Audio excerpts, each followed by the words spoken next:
that we are all on camera. You may be visible on screens when people around you are speaking, and please remember to speak clearly into your microphone. We welcome the use of Welsh language at meetings.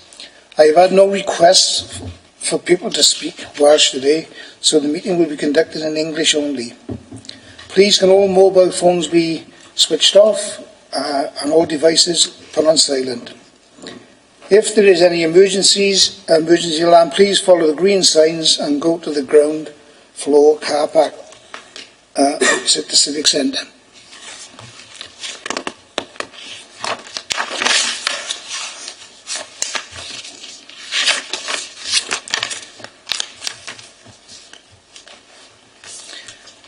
Could I ask you for attendance or any apologies? Chair, we've had apologies from Councillor Ray Williams. Ray Williams. Thank you very much. Item agenda 2, any declaration of interest? In our ward that will come round, we've got a village green application. Not that we're actively involved, but it is within our ward. So. Right. So we go on to item agenda 3, minutes of the licensing committee, and that's from pages 3 to 8. So we start on agenda item 3. Chairman, could I come in, please? Certainly. It hasn't been recorded that I was nominated to chair the meeting on the 13th of July in your absence. Thank you. Thank you. Councillor Parish. Right, so we go through page 1, page 2, and page 3.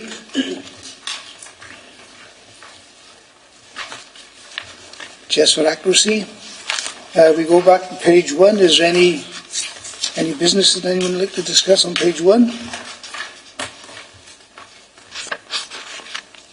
Page 2? Or page 3? If not, could somebody move the minutes, please, and second them? I'll second it. Thank you very much.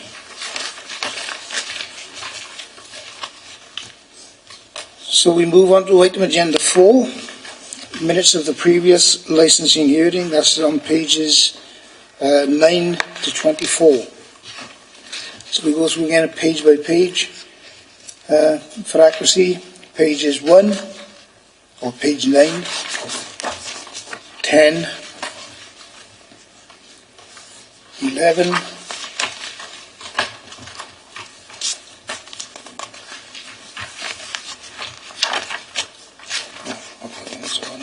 sorry.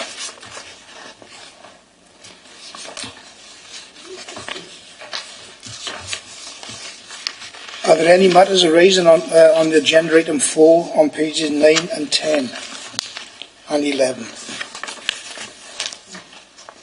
Not 12, is it? No, there was these minutes of hearings that we've had. And these are hearings, yeah. So we read them, propose and set agenda. You may want to ask Alison whether she's got any comments in relation to the minutes. Yeah. Is everyone happy with that? Alison, are you happy with that? Is it right? So we'll move on to item agenda 5 for the determination of village green application. I think Martin's going to give us a. Martin, yes, thank you, Chair. Yes, just a brief report from me today. Threefold is the purpose, really, to give you a very brief outline of the procedure involved in village green applications, update you as to where we're at as a council with active village green applications, and to ask you to appoint a subcommittee to deal with such matters.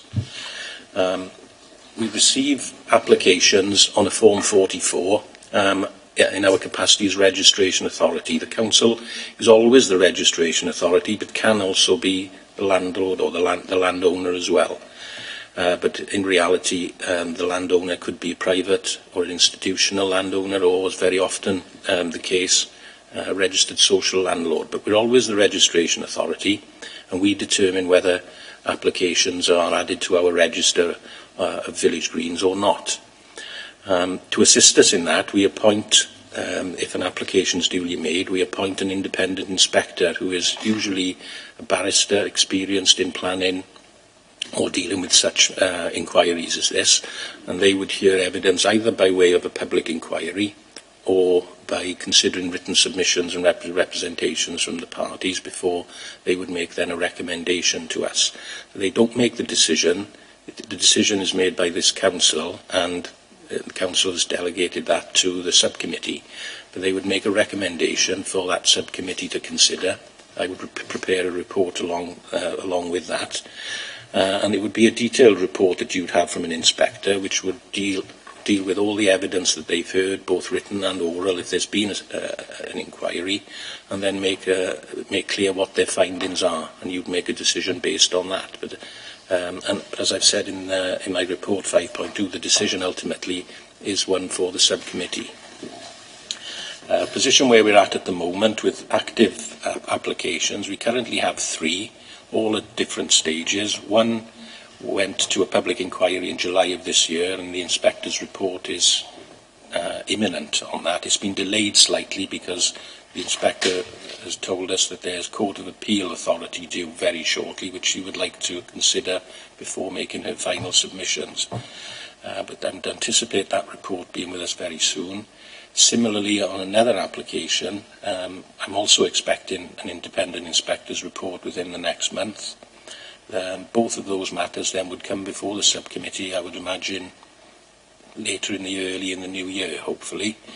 Third application we've got is at a different stage. That's recently been advertised, and objections have been invited by no later than the 3rd of November, so that's at quite an early stage yet. So that's where we're at with active applications. The other matter, more importantly, I think, is for me to ask you to appoint a subcommittee to deal with all those applications. It's in accordance with the political balance as outlined in 4.5. Decision on nominees could be made either today or in due course, and I think it's touched upon at 9.2 that if we could be made aware of that as a legal department sooner rather than later, because any committee members appointed would need to be trained before sitting on the subcommittee. I think, though, if members have either been on the subcommittee before or have undertaken the training, because I think, Chair, we had a full committee training about 3 or 4 years ago. I don't think there'd be any need for anyone to attend the training for a second time unless they wanted to do so by way of a refresher. But members who haven't had the training would be asked to attend for a fairly brief summary where the law is and what procedures you'd be required to consider. I don't think there's anything, Chair, I can usefully add at this stage, but if you or any of the committee members have any questions, I'll do my best to answer them. Could I just ask Martin, because there's 3 village green applications coming forward, and we want a subcommittee, would we want people whose board are involved with the with the application? Would they need to come on the committee, or will they have to declare an interest because they're a ward member that they?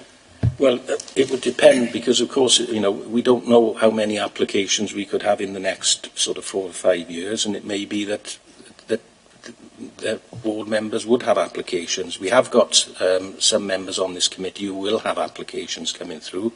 It depends on the nature of their involvement with that as to whether they'd have to declare a personal and prejudicial interest, and I think that would only be on a case-by-case basis, and they'd be advised upon that at each committee stage, I think, depending, as I say, on the level of involvement they'd had with the application. Thank you for that, Martin. Does anyone else have any questions? Anyone like to ask Martin anything at all?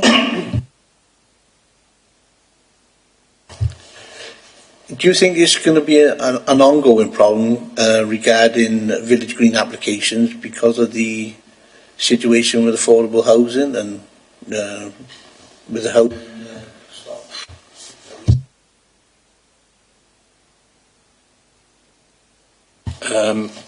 Until 2000 and 13, I think this council never had any applications, and since then we've had 6.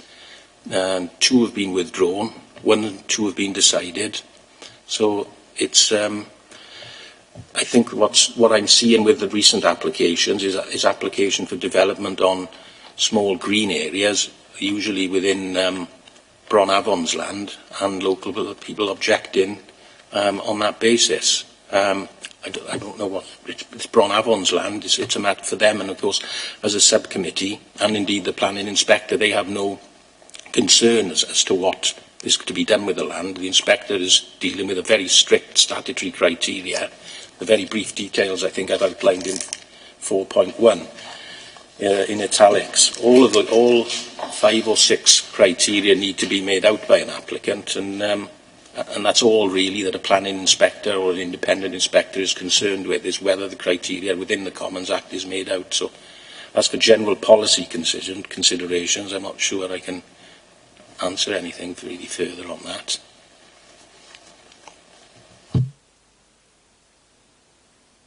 Does anyone else have any questions for Martin? Or? Off 2.1 there, it says 20 years. 4.1, yeah. And pastimes on the land for a period of 20 years. Is it strictly stick to that? Yes, it's 20 years, unbroken 20 years, and must still be ongoing at the time the application is made. So that's one of the fundamental criteria that any applicant would need to show.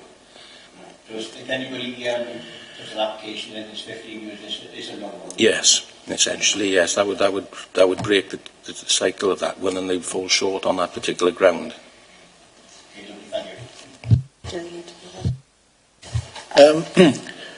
When was the housing? When was the actual housing stock passed over to Bronavon and the other landlords? It would give people a better idea whether that village green or village green, whatever they got, for the time frame. Because people, that land has probably been used before it was handed over, and people want a rough idea how long it's been there. Well, our land went to Bronavon in 2008. Which obviously isn't 20 years ago, but it isn't. It's the land itself, as opposed to who the landowner is. It's the use that the land's been put to by people using it without permission, essentially, and what they've used it for, and whether they're in part of a community and locality, etc. Those are the criteria. So it wouldn't necessarily matter who the owner was, because it could be over time 2 or 3 different owners. It could be a predecessor of Torfaen. And some use could be much longer than 20 years, but it's a minimum of 20 years, which should still be ongoing at the time the application's made. Does anyone else have any questions at all to Martin? So what are you saying, Martin, that you would like to see a committee formed as quickly as possible? Yes, Chair, as quickly as possible. Yeah, if you could let us know, and we will arrange training then with the members appointed.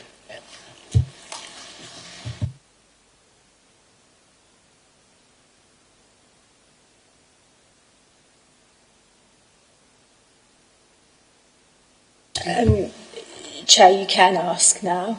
I'm assuming that would help Martin out, rather than everybody individually emailing him, as long as members are happy to state now. Yeah.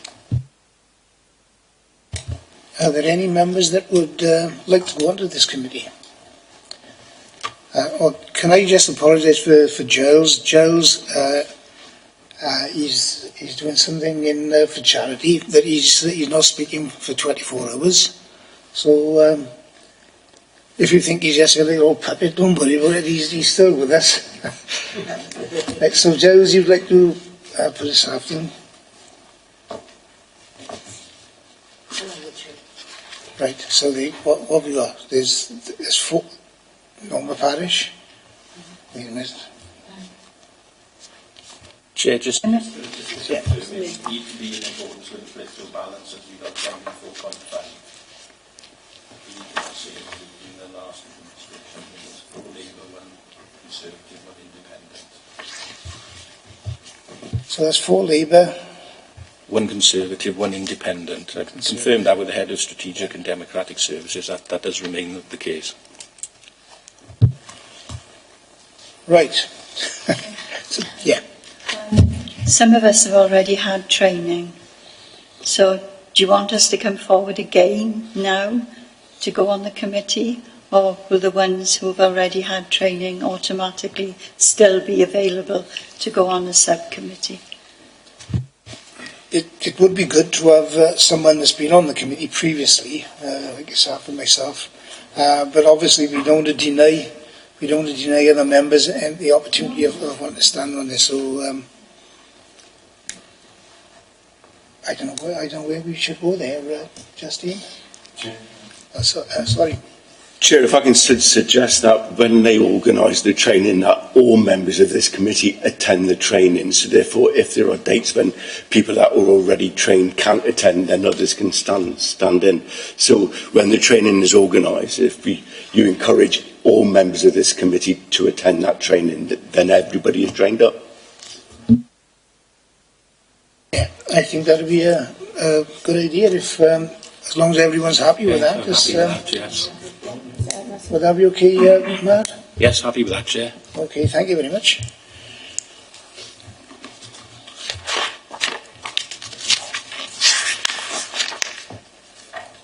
So we move on to item agenda. Chair, before you move on to agenda, have we dealt with the minutes of the street trading consent hearing held on the 28th of September? Because I've got a feeling you missed it. It's under item 4, it is. Minutes of the previous licensing hearings. Page 17. Page 17. Yeah, I cancel on the agenda.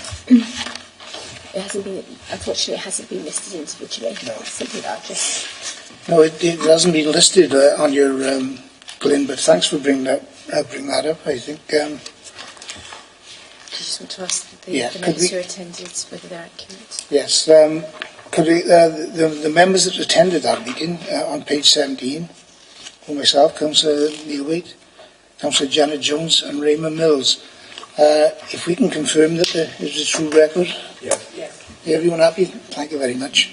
Thank you, Glyn, for bringing that to my attention. Thank you. So we'll move on to item agenda 6, which is the quarterly report updates, pages 29 to 48.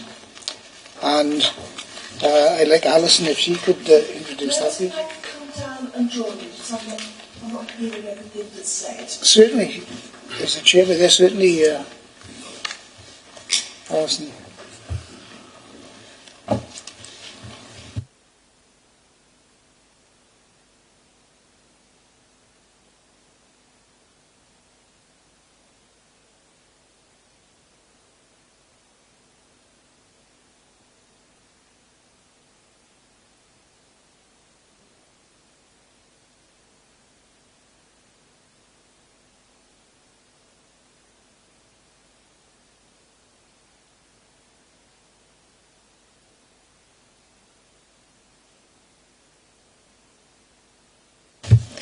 Okay, if we start then with the usual quarterly licensing committee update, I'll just go through that quickly with you. If we go straight to the issues and findings on the operational matters on item 5, and 5.1 is the alcohol and entertainment section. And just to let you know, there have been 8 complaints received this quarter, including a premises operating without a DPS, 4 noise complaints, a complaint of disorder, and 2 complaints relating to temporary event notices. We've also received representations in respect of 4 premises. I'm just going to go through those quickly for you. So following correspondence to premises, the licensing office received the information that he had passed away 9 months ago, but the premises had continued operating without him there. And what's happened now is the licensing officer has ensured that a new application for a DPS has been made, so that's now been resolved. Looking at the 5.1.3 and the noise complaints, we've had 4 complaints, 3 of them relating to live music during the bank holiday weekend. But these were covered by the Live Music Act 2012, which states that outside music that takes place in a workplace does not need a licence. That was covered. That covered these noise complaints. They've been passed to Environmental Health for investigation, and all 3 premises have been given advice by the licensing officer to avoid any problems in the future. The complainant in the remaining case stated that they did not wish to make a formal complaint, and of course that makes it very difficult to take that forward and to gain the evidence that we need to deal with that complaint. The licensing team received a complaint about a public house in Blaenavon putting tables and chairs on the pavement during the Velathon event. And after that event finished and the road reopened, the customers for the premises continued to sit outside, and they kind of moved onto the road, so that the traffic was having to move around them. What's happened on that one is the licensing officer has visited with the police and advice has been given. So hopefully that has resolved itself. The licensing team are currently working with the police in respect of a public house in the area where serious concerns have been identified by both partners as well as other agencies. A current investigation is currently underway, and what I've put in here is that this may lead to a review hearing so that we'd update you at the next committee meeting. Since writing this, the licensing officer and the police have met with the licensee who lives away from the area. They've explained their considerable concerns to him. I understand that's now going to be dealt with via a minor variations application, where basically he's going to accept putting conditions on the premises licence to help prevent problems in the future. So we're hoping that that's now been resolved. However, if he doesn't actually make that application or problems arise in the future, it may then still come to you as a hearing. Right. So that's that one. In addition to that one, we had 5 representations in respect of 4 new or variations of licence applications. One of those representations was rejected as not being relevant, but the others have been dealt with by means of negotiation, and conditions were added to those licences to prevent the 4 key licensing objectives. So again, those have been resolved before they become an issue for you. We also received an application to vary a premises licence to remove a requirement to have SIA accredited door persons at weekends. A representation was made by the police, who contacted the licensee solicitor and made them aware of 33 police logs relating to those premises at since the beginning of the year. Now, following consultation, that application was withdrawn, but having highlighted the number of police complaints on that log, I think the police are now reviewing how to move forward with that. And again, it may come to you as a licensing hearing if they choose to make a representation. We have dealt with a multi-agency operation during this quarter, and you'll be pleased to hear that the underage test purchasing that took place, none of them sold to underage persons, which is good news. It looks as if they are picking up on the need to ensure that they don't sell to young people. Test purchasing also took place at 3 premises holding club premises certificates, and all 3 sold to non-members who were not bona fide guests. We've taken action on those, and 1 premises has since applied for and been granted a premises licence. Another has submitted an application for a premises licence, which is at the consultation stage. And the 3rd premises has been visited and advised of their legal obligations and advised to apply for a premises licence, but we haven't received that to date. So we're still maintaining a watch on those premises. The licensing team also visited a number of licensed premises during the last test match for the British Lions and New Zealand's tour to ensure that the premises were trading in compliance with their premises licence or temporary events notice. And of course the issue with this is that most of those matches were early in the morning when some of our licensed premises have licences covering that and the breakfast period, but many do not. One premises was found to be trading outside of the timings on their licence, but had not applied for a temporary events notice, despite a reminder being sent by the licensing team. An investigation is currently underway, and what we've put in the minutes is that this may lead to a review hearing. However, since then, the prosecution, a file has been passed to the public protection manager, and a decision has been taken to follow a different route. So we will be reporting that in due course.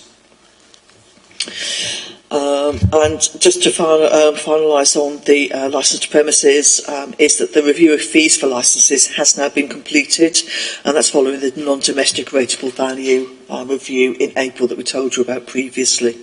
A few issues have arisen, but these have been where the notification of fee increases have been sent to the premises at the same time as they're processing the payment, and there's been a crossover.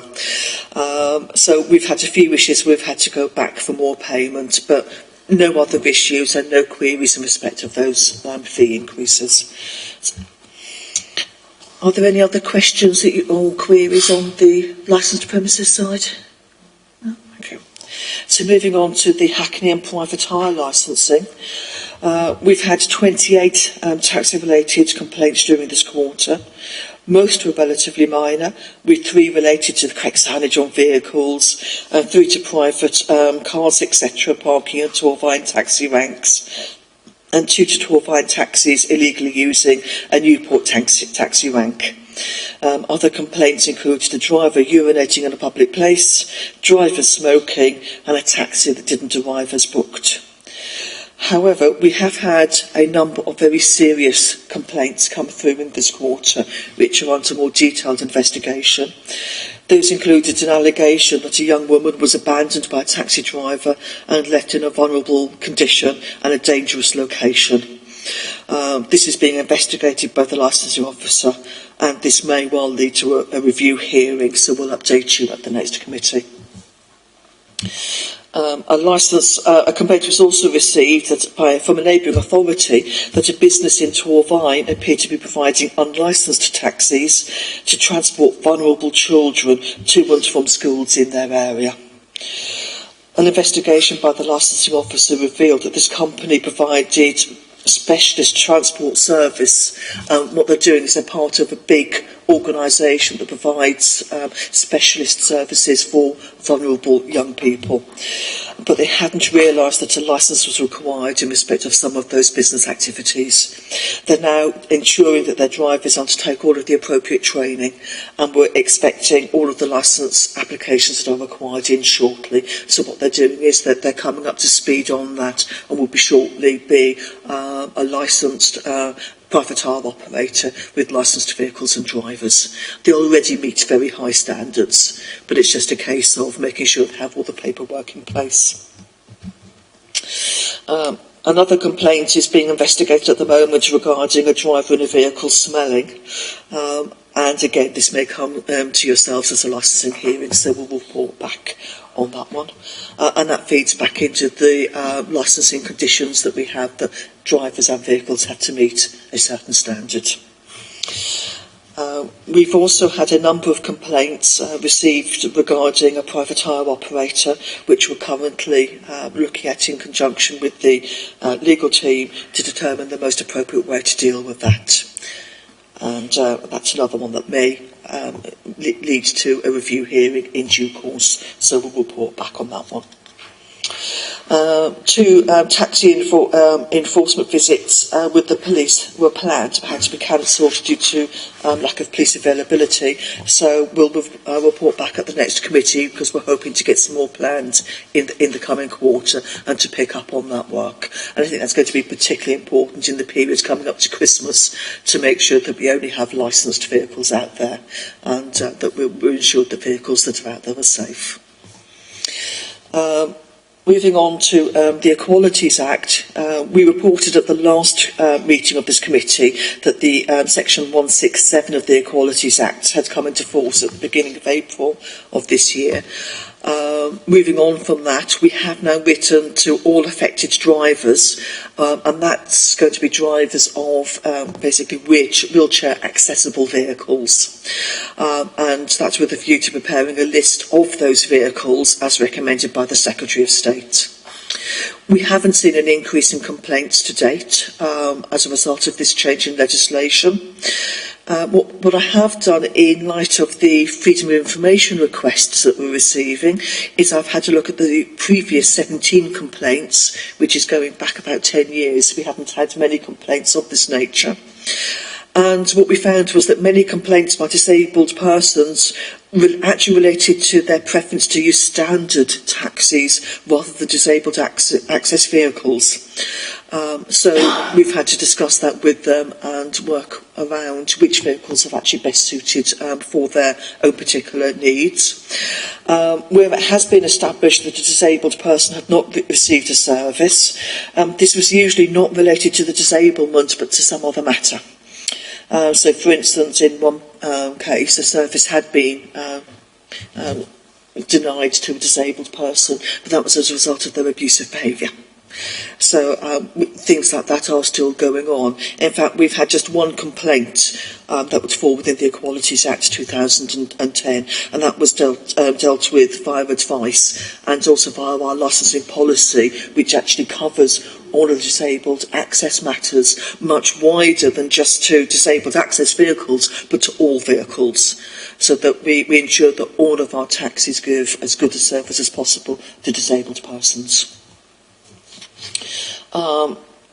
Just to move on from that, we went to a meeting last week of the Institute of Licensing, and one of the groups there giving a talk were from Guide Dogs Cymru about having access to taxis by guide dogs, and the fact that we're not, taxis are not allowed to charge you the extra for taking guide dogs. And in fact, it's one of our local councillors who actually is working with them and was giving the talk. So we're looking to work with them more closely now to make sure that we have a full service for blind people who have guide dogs with them and any assistance dog. So we'll be looking at that in the future. As I mentioned, a number of Freedom of Information requests have been received. Worryingly, they have just asked for the number of complaints received rather than the number of complaints that would actually fall within this legislation and be dealt with under this legislation. And given that just one of the 17 complaints would be dealt with under this legislation now, it would actually suggest that there's a higher level of complaint under this legislation than is in fact the case. So what we and other local authorities have been doing is giving a fuller picture and to the press and to the media and to others who are asking these questions, so they actually know what the issues are that are affecting disabled people, and they have the wider picture on that. And I think that what we're looking for now is to see whether we get an increase in the number of complaints coming in now, and if that's the case, we will report it to the next committee so that you're aware of what's going on with that.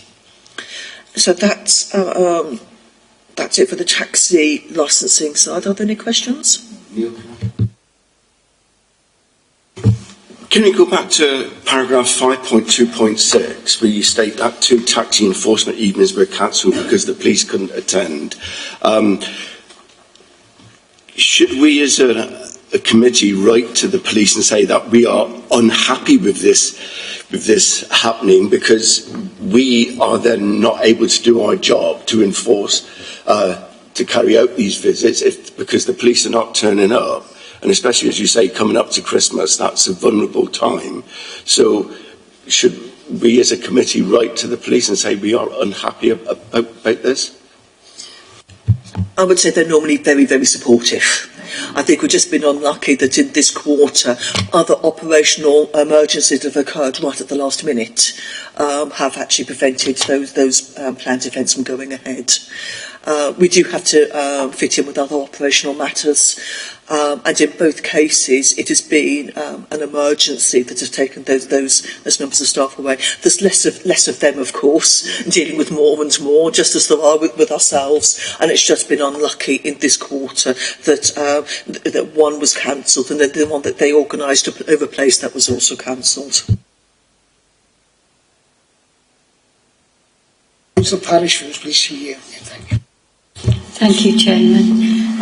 My question is about the guide dogs, and I know they are really important to the people who need them and they need to go in the taxi.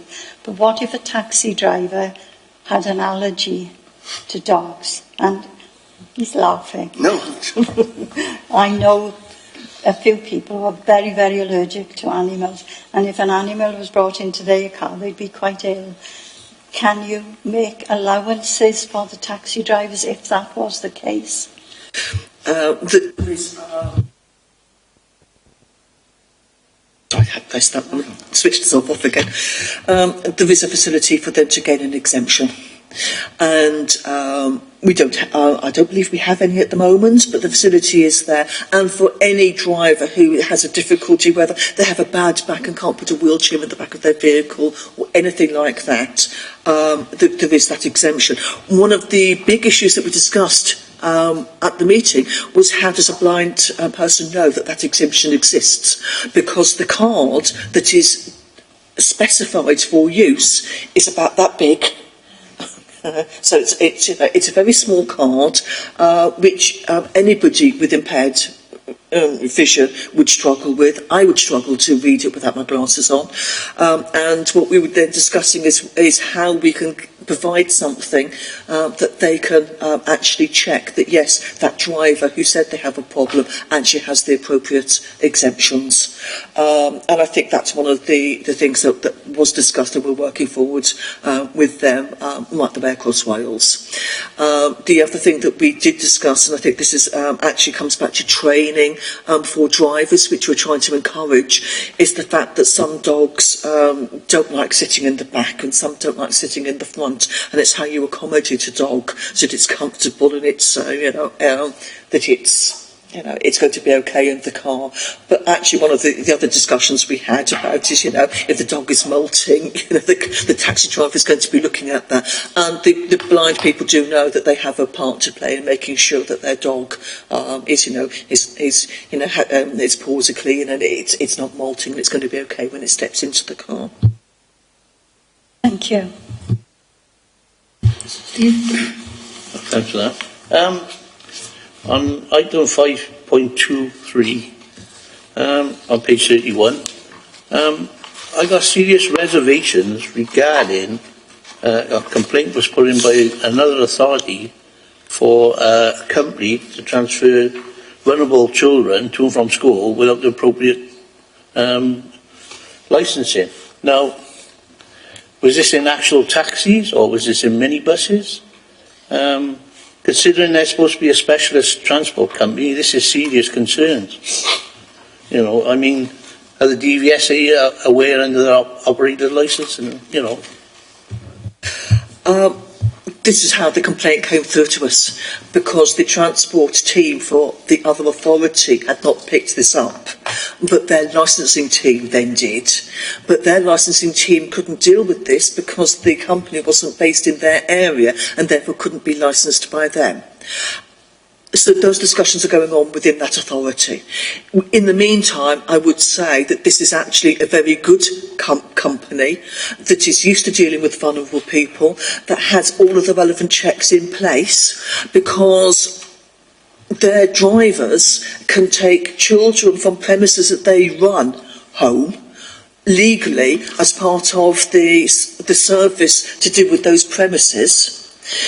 But the problem here was it then became a third-party arrangement where they were then taking those same children home from school, between school and home, and that then became a taxi.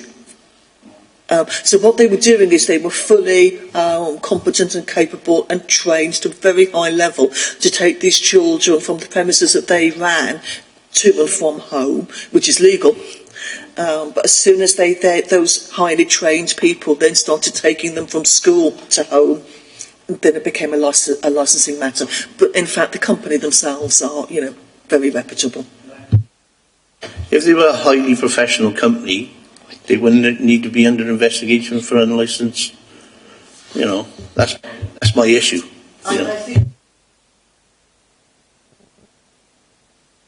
But this particular company was very focused on their other activities, and this kind of came in as part of a bigger organisational matter, and I would have hoped that their transport team would have picked this up and said, we'd love you to do this work, can you go and get licensed? I would say that our transport team work very closely with us to make sure that this problem would not happen in Torvine. We're in the same building, we liaise with each other all of the time, we do work very closely together. There is an issue which we are all aware of, and that is that schools using taxis and small minibuses would have to be a licensed taxi with a licensed taxi driver, and if operating as a private hire vehicle, then operating with a licensed private hire operator. But if it's a larger vehicle, if it's your public service vehicle, your bus, it's actually different rules, and in fact they don't have to be licensed in the same way. There is this issue that we have, but it's one that our transport team are very aware of, and they are then working to make sure that those drivers are checked to the same standard as we would have for a taxi driver.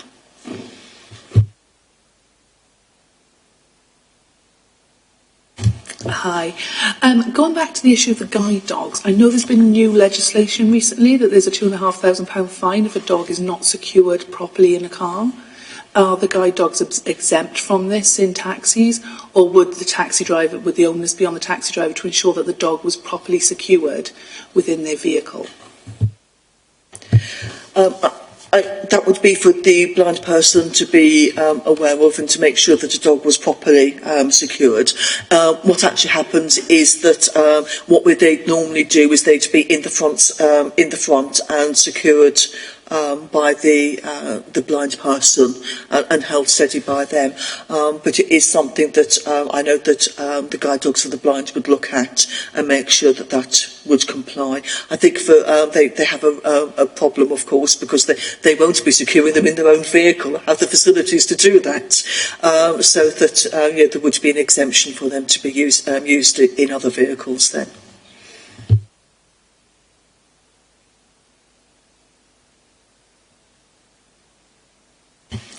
Thank you for that report. Are there any other questions at all from Alison's report? So are we ready to move on to gambling, gaming and lotteries? Okay, so just to let you know, there have been no complaints from members of the public. There have been 5 things recorded on the complaint system, but self-generated by officers, and those regarded the non-payment of fees and are being pursued. A couple of issues have arisen in terms of an adult gaming centre that was visited, and we found that it had been halved in size without making the necessary application to vary the plan. What's happened with this is they've halved the premises in size. It's still the same premises, but only half of that premises. But because they now need to submit a new plan of the premises, that isn't seen as a minor variation. It's seen as a major variation. So they've got to make an application along those lines, which is then very, very costly. And what they're saying is that it's unreasonable as they actually halved it in size due to costs, and we're in negotiation with them and with the Gambling Commission to try and find a way through, but that may then come to you if a resolution can't be found. We've reported previously on local risk assessment policies for gambling premises in Torvine. We can now confirm that we've actually received those from all of our gambling premises, and what we're doing at the moment is looking at local area profiling to make sure that each assessment is very area specific and takes into account any premises or places where vulnerable people may be. So that's work that's ongoing at the moment to try to make sure that vulnerable people are protected as far as possible.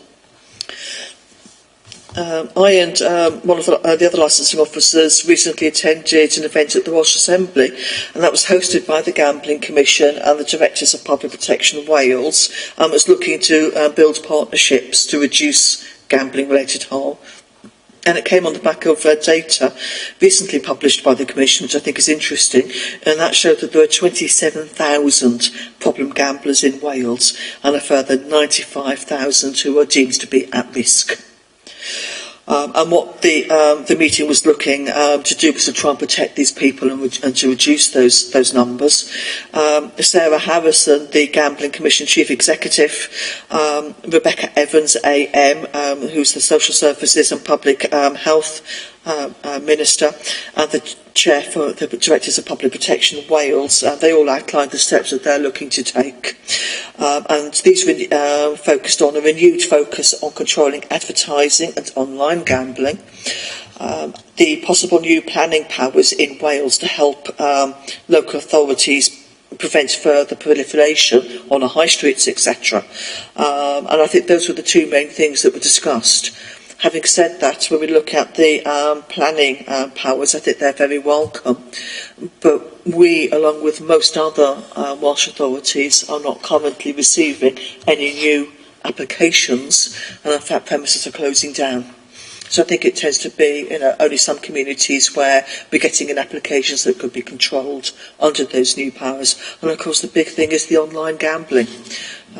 It's a major problem, and it's good to hear that the Gambling Commission are now looking at ways to address that particular issue, and also the non-stop advertising for those online gambling forums. Are there any questions on the gambling?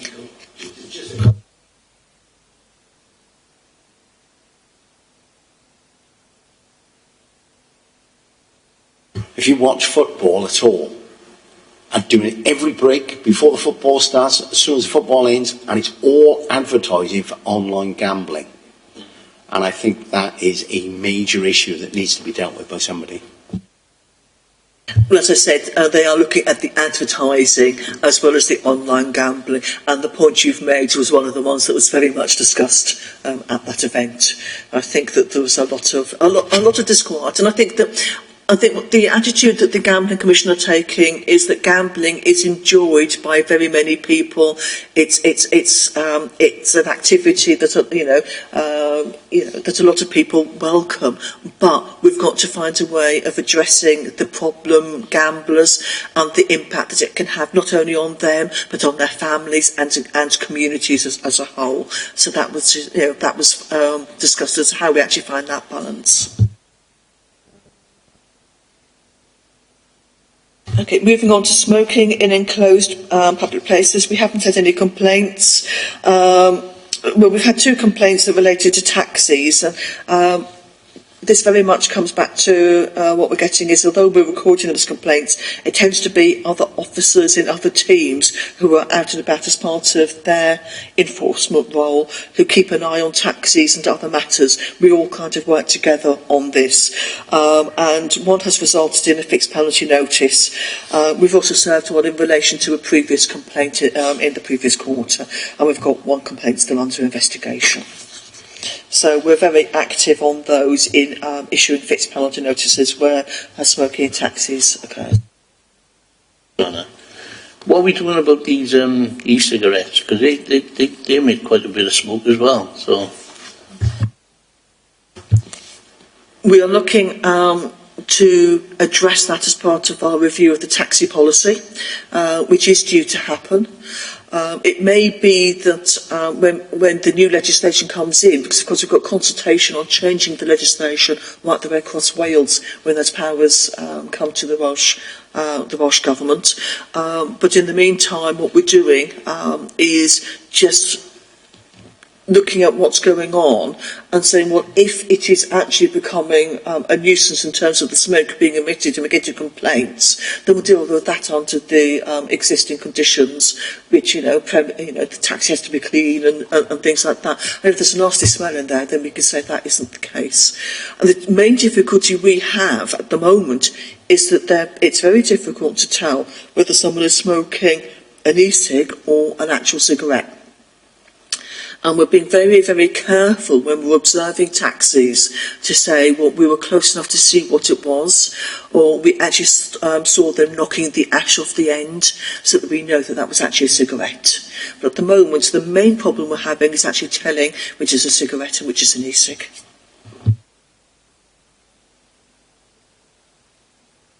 So moving on to street trading, we've had one complaint in this quarter, and it's regarding the failure of a street trader to actually trade as specified on their licence, which is actually a breach of licensing conditions. But what we've established is that this was due to family issues. Advice has been given, and we're anticipating that trading will recommence at an appropriate time. Any issues on that one? Okay. Charity collections, there have been no complaints this quarter on the charity collections. I'm assuming that nobody here has had any problems or issues. Oh, right. Yeah, charity collections, I'm rather involved with the Walter Mitty Club, which goes round checking on people. And this time of the year now, but it's 52 weeks of the year, you get people come up and they put their boxes up, oh, this is to help servicemen and all this and that, and I know the Charity Commission has. So I think in this area we should really keep an eye on it, as individuals, not just as committees, because there's a lot of people out there, they put all the badges on and you can get them on eBay. So it's a point. That's a very, very good point, because we are aware of those. If we see them or hear of them in the area, we do investigate. If you see anybody out and about who appears to be collecting with claiming to, with medals, claiming to be ex-services or ex-police, I've seen as well. So if you see anything like that, let us know. We'll go and speak to them. Thank you. So moving on to scrap metal, and we haven't had any complaints in this quarter. With the animal establishment licensing, we've had one complaint relating to a domestic premises thought to be keeping dangerous wild animals, and we've also had discussions in relation to those premises and whether they should apply for a dangerous wild animal licence. This was actually very interesting because it was a young lad keeping scorpions. Some scorpions are not covered by the Dangerous Wild Animals Act, and some are. The Death Stalker, which basically does what it says on the tin, for example, is very much covered by the Dangerous Wild Animals licence. But there are others that you can handle much more safely. What the actual complaint was about cockroaches from the premises and getting into another premises, which has been dealt with via pest control. But what they said was, well, cockroaches are bad enough, we don't want to meet the scorpions coming down the hallway. And what's actually happened is, because it is so complex to get a dangerous wild animals licence, I would have to be in contact with a specialist vet who can deal with this. And in fact, I have found I already knew a specialist vet who was able to deal with a lot of things, and I've now got his contact details. He's able to do all of this work, but of course he is then very much more expensive, and all of that cost has to be met by the applicant, and it just made it not worth his while going down that route. So what the last I heard was he was going to go back to just keeping the scorpions that he's allowed to keep without a licence. But that was an interesting one, and it's good to be in contact with somebody who is specialist and able to inspect anything from scorpions up to lions. So we're ready for any future applications. Not that we've had many. but we'll see how that goes. And just to let you know about the renewal application for the zoo, which is the community farm, we are still waiting for a response back from DEFRA. We've been applying for a derogation of the need to licence them for months now, and I am chasing them very, very hard for a response on that. The farm only has a few animals that fall within the Zoo Licensing Act. And they're animals that are commonly farmed in other parts of the world. They are absolutely not covered by the conservation measures that are required for a zoo. In fact, one of the animals that they're keeping is actually considered as a pest in other parts of the world. So, the Zoo Licensing Act is not applicable. It's not appropriate for these premises, and I'm still pursuing the derogation for them. So that's it on the animal establishment side. Are there any further queries on that? Okay.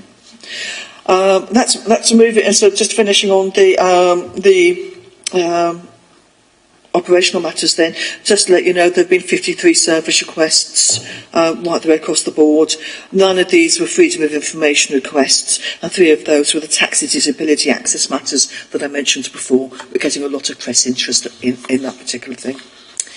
Delegated decisions. There have been no delegated decisions in this quarter, but as you've just heard, there have been 2 licence panel hearings, and you've seen the minutes for those. There have been no prosecutions in this quarter, although we are looking that we will probably have some to report back to you, or to at least let you know have commenced in the next quarter. So that's it for operational matters. Anything that we need to discuss or raise on those at the moment? Okay. Moving on to the management matters then, in terms of the Constitution, officers have now developed the Constitution as we think it needs to be in terms of Torfaen. It's now with the licensing team, and meetings are ongoing to discuss how that actually is going to be reflected within the Constitution itself. So we'll report back on progress as that's made. In terms of the policies, as you know, we're reviewing 3 policies, which are the taxi, the street trading and scrap metal, and we're developing 2 new ones in terms of sex establishments and charity collections. What we've done now is we've started a very initial consultation for local businesses and residents via the Torfaen and Blaenau Gwent websites. And what we'll do is we'll report back the results of that consultation to the next committee for your consideration. But that is a very initial one that starts before we've even drafted the new policy regulations. We have to go out very, very widely and say, what do you think we should be putting into those policies before we start the policy development itself? Looking at fees, the detailed review of fees is continuing to make sure that they're reasonable and fair. You'll be aware that we've done the gambling fees, so what we're doing is all the rest that this authority sets. The big ticket item is going to be the taxi fees. We're still anticipating that those would be in place on the 1st of April of next year, and I'm hoping to have something therefore at the January meeting for yourselves that you can start to see the draft fees and look at what we're proposing to charge, and to look at any comments that we've had back from the trade where consultation has been required, and that's going to be with the taxi licensing. Then we've got fees, we've got to go out to consultation on those, and we'll report that back to you. Looking at the Immigration Act, as we mentioned at the last committee, the UK Visas and Immigration Service is now a responsible authority under the Licensing Act. They're very keen to go out with us.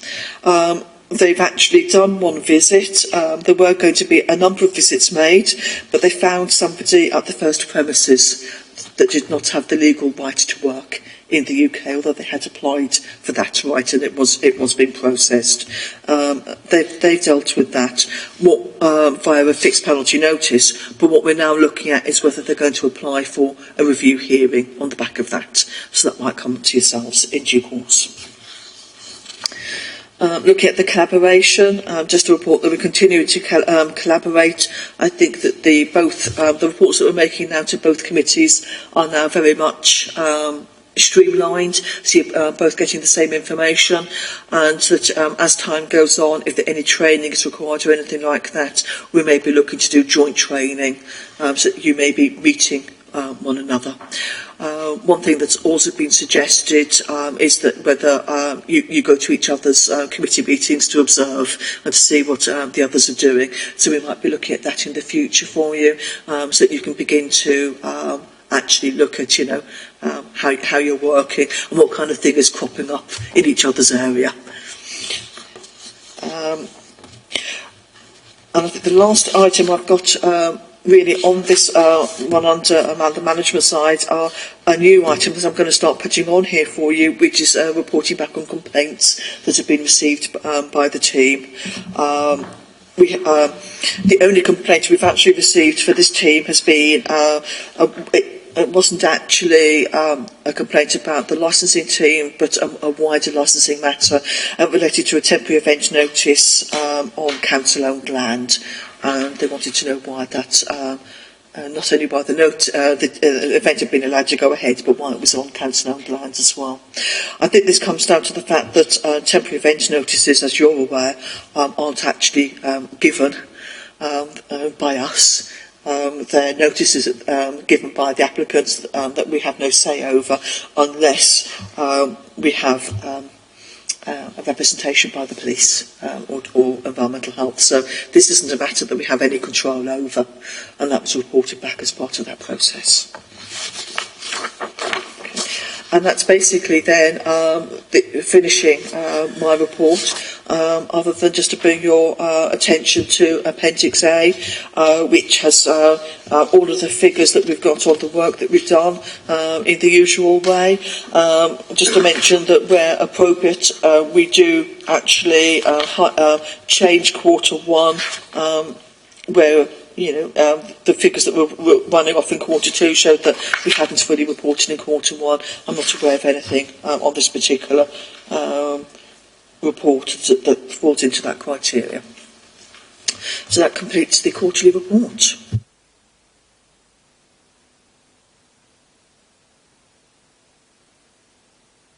Thank you, Alison. Is there any members with any questions or that they'd like to ask Alison? Just as a very thorough report, and obviously you were extremely busy, and we're grateful for what you've brought to us and addressed our concerns. I second that. Yeah, thank you.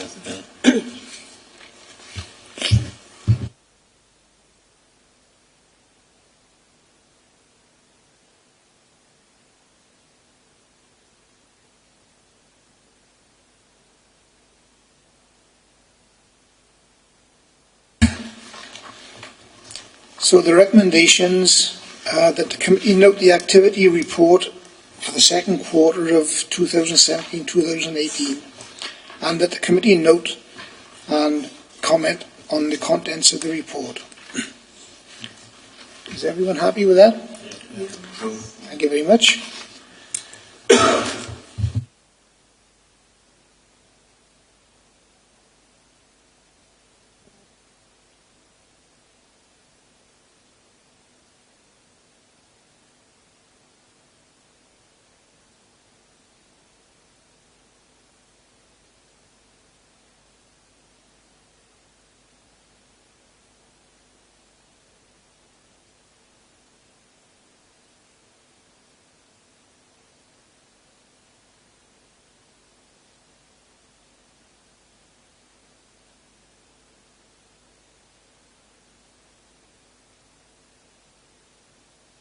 We just move on now to item agenda 7,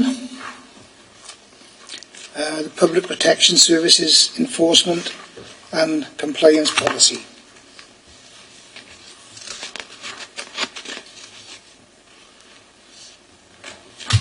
Thank you. Yeah, I think this syncs quite nicely with the previous report. The previous report was what enforcement we are doing, and this it really relates to how we do that enforcement.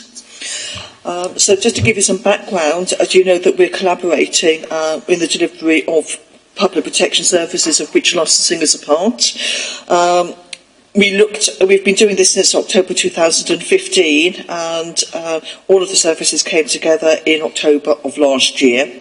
As part of that, a revised joint enforcement policy is necessary to ensure a consistent approach, not only within the authority but also between the two authorities. And the enforcement policy that's attached as the appendix describes the way in which enforcement is carried out.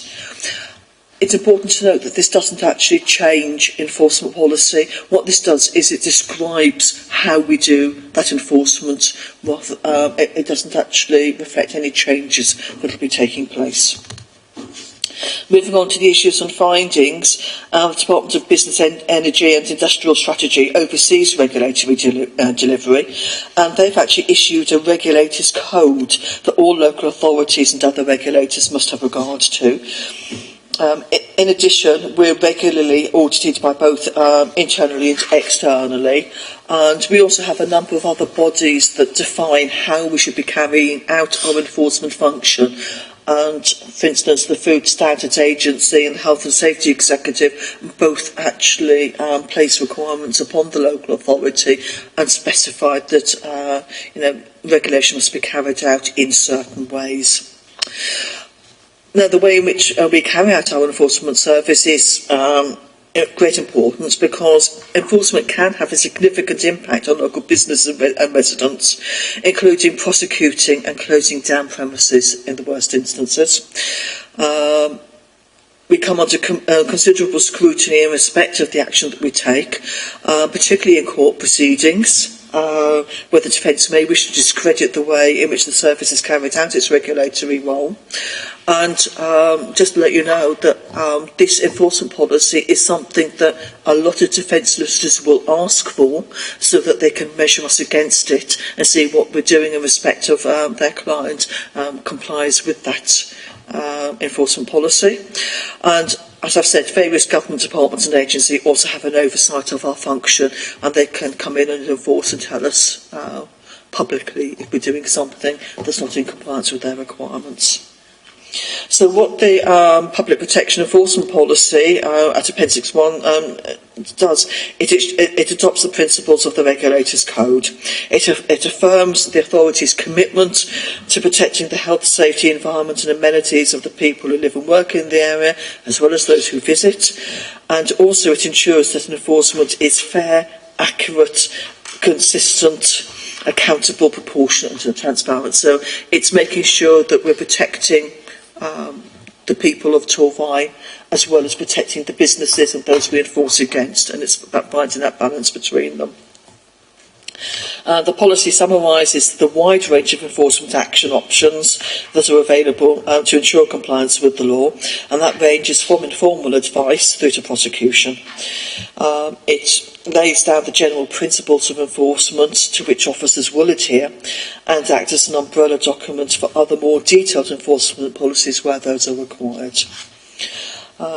Just to let you know that Section 5 of that policy from page 10 onwards refers to the range of enforcement action taken by licensing officers, and that includes informal advice, simple cautions and prosecutions. Section 5.10 in particular relates to licence modification, suspension or revocation issues, and that's matters that, for instance, would be dealt with by this committee, where you would be making recommendations for action as well. Consultation took place on this policy through August of this year, in conjunction with the communications team in both authorities. It included press releases, on the 31st of July, picked up by the online press, the Argus, etc. Our own website showed news sections. Website consultation pages were removed. We used the social media with Facebook and Twitter announcements. We asked other neighbouring authorities to comment with their heads of public protection to see if it fitted in with the same kind of thing they were doing. We also spoke to the Welsh Local Government Association, and both local authority solicitors for Blaenau Gwent and Torvine were also asked to comment. And we've got all the results of those consultations in Appendix 2. No comments from the general public in Blaenau Gwent. In Torfaen there were 7 responses, many positive, and quite a few related to cleansing matters, where there were particular concerns about the fixed penalty notices being served, and the fact that there was zero tolerance. I think there wasn't any specific comment made about licensing matters. Some positive comments, and also positive from the other heads of public protection that responded. So that is the main report. In terms of the risks, I would just say that there are some risks in terms of reputational damage. If we don't approve this, there could be public and media criticism by the courts, and that can be quite big if we lose a case, and we're then paying the other side's court costs, etc. But there are no significant financial implications just in relation to the day-to-day adoption of the policy, because this all relates to work that we should already be doing, and it just describes that and brings it into one place. So just to conclude then, that this is something that picks up on work we're doing. It's a good place to describe it, but it doesn't change things. What we're really looking for from yourselves is that you just note the comments and how it relates to the licensing matters. Thank you. The recommendations that members note the contents of the Public Protection Services enforcement and compliance policies and the consultation process that underpins this, and to confirm their appeal on the elements of the policy relating to the licensing enforcement. Chair, Everyone? I was hoping you would indulge me because I've got a couple of questions coming out of the... Sorry, Glenn, if you'd like to ask any questions.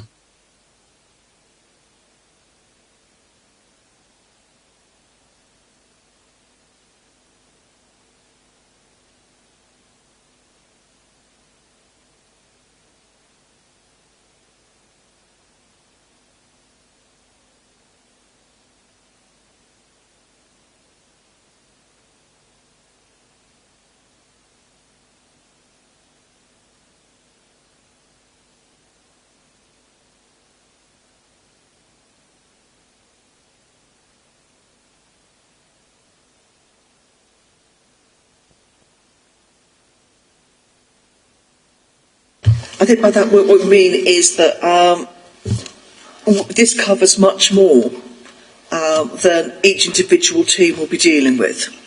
So, for instance, we wouldn't be dealing with seizure of goods, because we have no powers under the licensing legislation to seize goods. But so those sections wouldn't then be applicable to those people who don't have those powers. So what was the other one? Was 5 point? Well, it was 2.7 on the same page. 2.7. Now that you've said that, I can understand where 2.7 is as well. Yeah. Because it's, some of this may not be relevant. Basically, Yes. big money, they sort of... Yeah. And I think also what it does do is it says that, for instance, it goes on within the document to say that, we will always try to take graduated enforcement, and we'll start by giving informal advice, and we'll work through that with businesses or residents to help them comply. But there are going to be circumstances where it's so serious we're going to go straight for prosecution. And it may be that actually something is so serious or so unusual that actually it doesn't fit within this. But what we're saying is that those would have to be unusual and extenuating circumstances which would be discussed and those decisions recorded, so that if it comes to court or it's questioned, we'd be able to say there was a very good reason for doing it, and that good reason was discussed at the appropriate level and agreed. But it's what we'd say is that 99.99% of what we do will fall within this and be covered as just one of the day-to-day matters.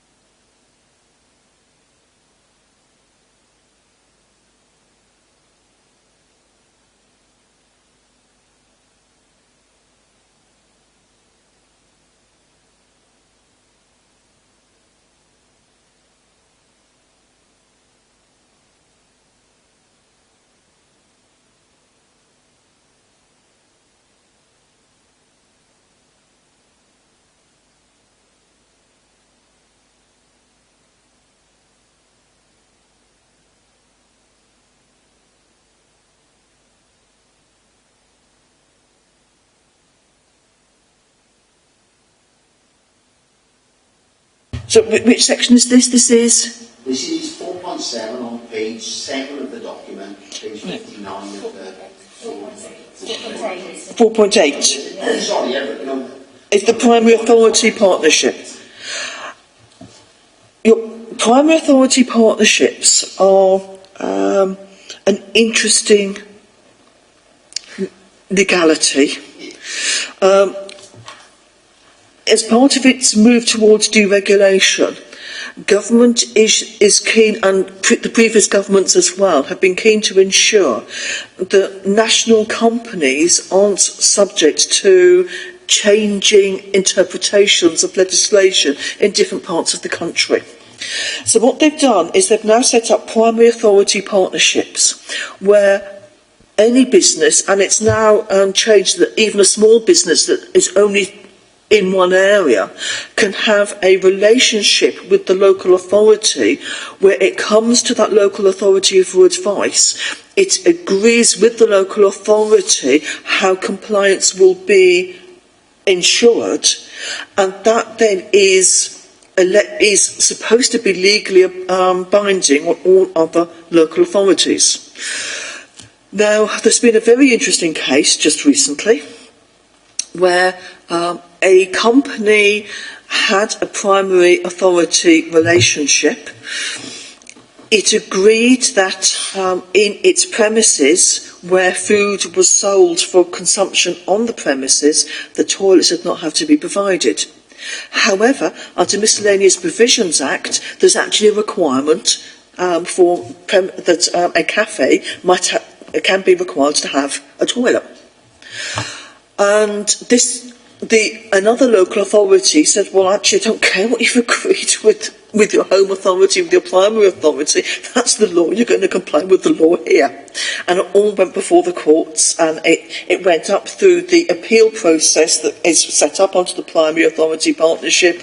It went up to the relevant ministry, and the primary authority partnership was supported all the way through that process, that actually this other authority couldn't insist on toilets being provided, and then it went to court, and the court said, no, the law's the law, and just because the primary authority's got it wrong doesn't mean that the other another local authority can't enforce in their area. But that's all going on, and it'll be interesting to see how that pans out. But what we've got at the moment is a situation where, when it works well, a major company will go to a primary authority. They will actually pay for advice. They will pay to have somebody within that local authority who works for them, but also for the local authority. If we have a problem, we would actually go to the primary authority and say, is this something that's been covered by yourselves? Can you deal with the company on this? And they will give advice back to us and say, the following have all been dealt with. Your inspection doesn't have to cover everything because we've already done a lot of work in the background. And we then go in and inspect certain things. So that's how it should work, and that's why we have to have look at that as part of our enforcement policy, because it's a very big part for some areas of work. It's a very big part of the enforcement environment. Chair, can I just ask a question? Do we have any primary authorities in this borough? We do not. Right, thank you.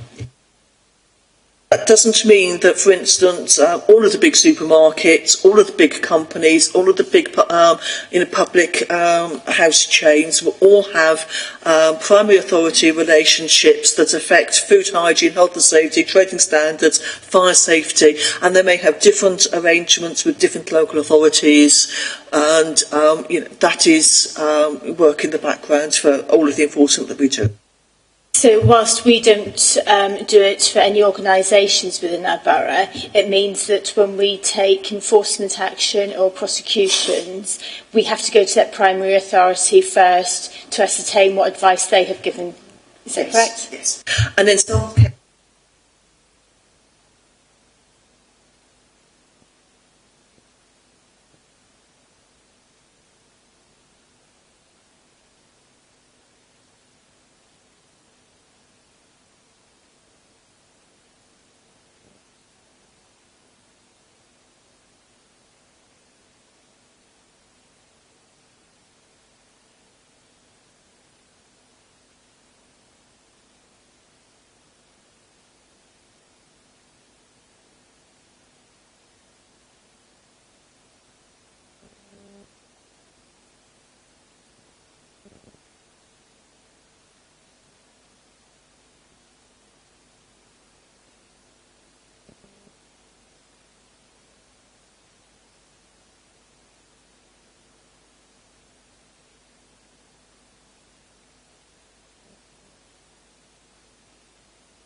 How about franchise? National firms, say, example, yeah, McDonald's, franchise, somebody owns them locally but using the name. Yes.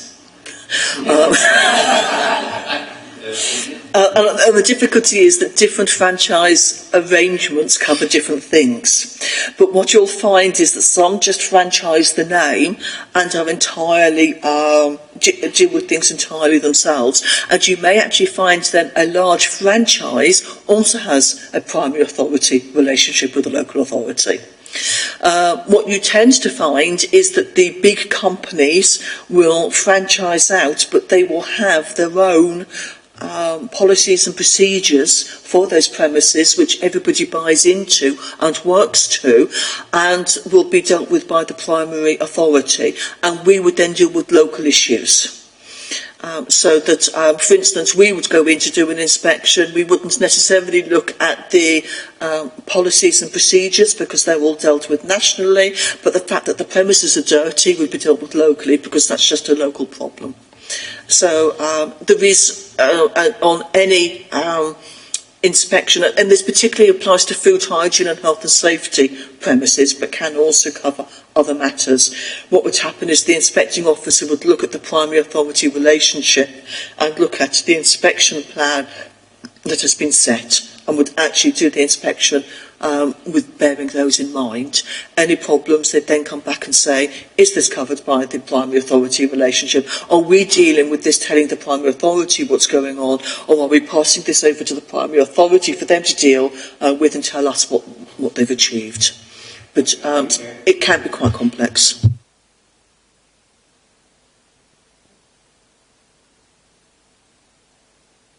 Page 10 of 16, page 62 in the documents, and it's item I in 5.1.2, enforcement against juveniles. I mean, I don't know how many members of the committee have seen it, but there was recently a big fuss. Tower Hamlets fined some young girl about, I don't know, she was 8 or 9 years of age, for selling lemonade on the streets, and they slapped her with a £150 fine. I just wondered how, you know, I'm assured by the thing, enforcement against juveniles, that we wouldn't do it, but how would we handle it?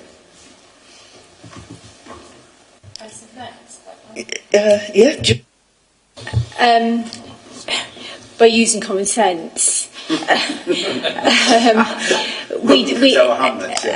not commenting on Tower Hamlets. They would have made their own decision in relation to the case, and I'm sure there's more to the case than there's been reported. However, we deal with cases on a case-by-case basis. Something like that, we would use our common sense and wouldn't prosecute a child for something like that. I'm not saying we would never prosecute a juvenile, but it depends on the offence. But where there is a fine involved, they're not going to be able to pay the fine. So it wouldn't be appropriate. Sorry, Alison. I think that it's an interesting one, and it very much says about what we're trying to do about taking a graduated approach, and it starts with informal advice. But even then, there are times when what's reported as being not sensible, there may actually be things in the background that made it necessary. So, for instance, if an adult was using a child to illegally sell on the street and thought they could get away with it because it was a child selling, that would be a different situation to somebody kind of just, setting up on the day and hoping to sell lemonade or whatever it is they were selling. And I think you have to look at the background and then, what are the powers that we have? It may only be against the person selling. This might be the only way you can deal with it. We have also had, just to let you know, we've had other situations where, particularly on the fixed penalty notices, where I've had officers come back in and say, I served the notice, but I'm uncomfortable with it. But the facts of the matter were that I had just served on a group of people who were getting, quite aggressive because of the action we'd taken, and that was absolutely right and proper. We got them absolutely correctly. But then somebody else over there was seen committing an offence as well, and it would have been, I would have kicked off if I hadn't served that other person with the notice. But in fact, there was a reason why, if that hadn't been the situation, I wouldn't have served that notice, because there were some extenuating circumstances. So, and then you say, well, just a minute, you've been nasty to that person, but in fact there was another, there was something else in the background. Now, what actually happened with that one is that person came into the office. We confirmed the extenuating circumstances, and we withdrew his fixed penalty notice in a non-confrontational situation where the gang of youths weren't going to be kicking off, and it was all dealt with.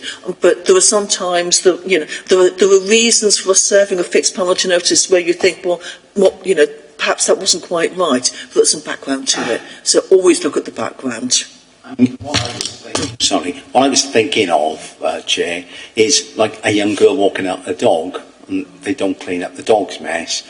There's a 14-year-old vulnerable young girl out there, and we're not going to serve a fixed notice on them for walking a dog. I think if it's a young person, and don't forget we've actually looked at whether we should be serving fixed penalty notices on under 18s, and at the moment I believe we don't. We don't serve them on the under 18s, so that gets around that situation. On the other hand, if a parent is sending the dog out with a child who would never be capable of making that decision, we think, well, actually we'll serve it on the parent. They shouldn't be sending the dog out with a 10-year-old who doesn't know to pick up after you. It's not, we still need to deal with the dog mess. I would say that in any of those circumstances, we look at the vulnerabilities of the person. If it can be assessed by the person who's issuing the notice, they'll come back and say, I didn't because. What we've done in the past is, if somebody comes back to us and said, well, look, that person was actually vulnerable, we say, well, we're not able to assess that. If the doctor or somebody looking after them medically, or somebody in a professional capacity, which could be our own social services, comes back and says, well, actually, no, that person is vulnerable, they couldn't make that decision, that fixed penalty notice gets ripped up then. So we do have measures in place to make sure that we only get the people we need to get.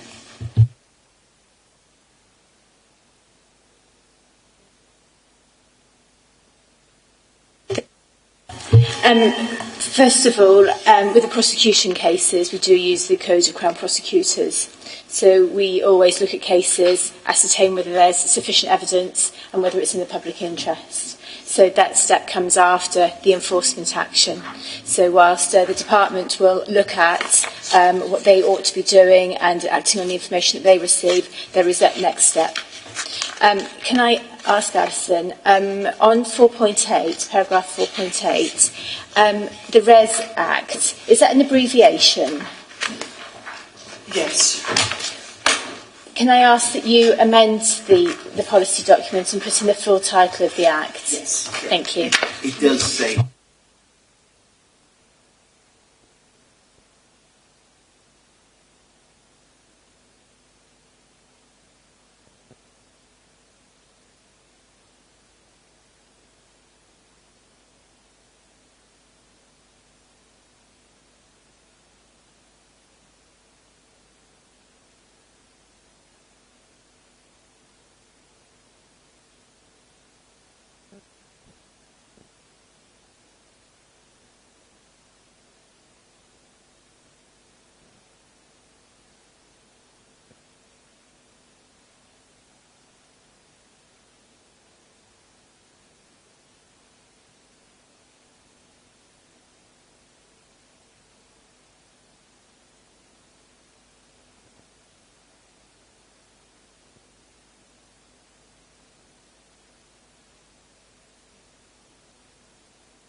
clear at one point, the gentleman said down there about under 18s.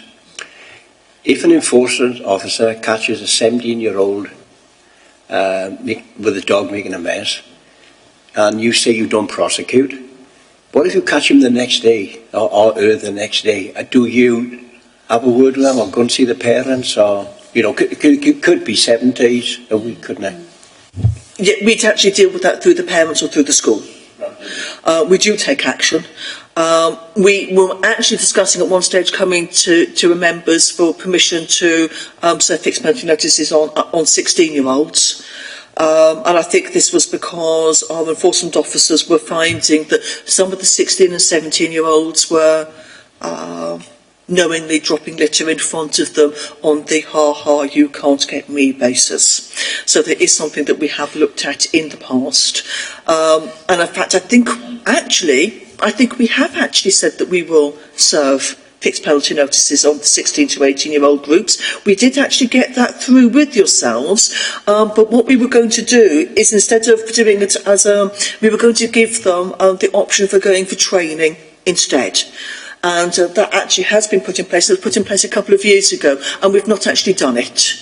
We've not actually had one of those cases because we lost the enforcement from Kingdom at that time.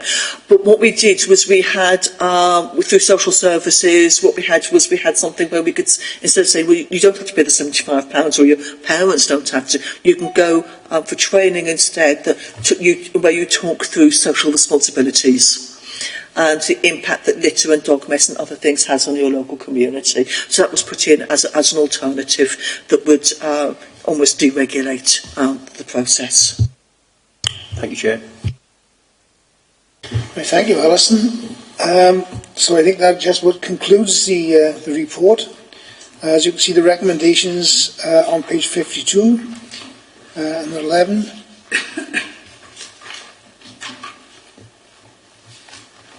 Could we approve the policy? Remove. Thanks very much.